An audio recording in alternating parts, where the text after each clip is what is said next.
هتندم لو ما لحقتش العرض دلوقتي.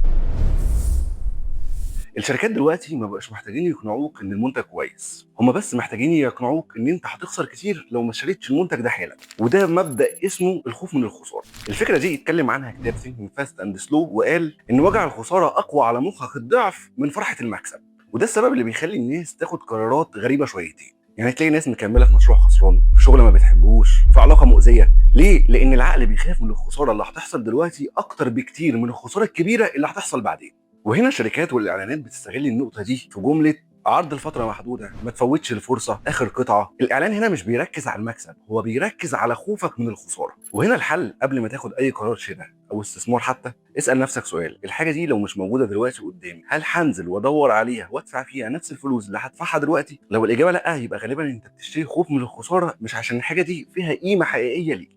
وبقول لي ايه اكتر حاجه فضلت ماسك فيها وهي اصلا كانت بتخسرك؟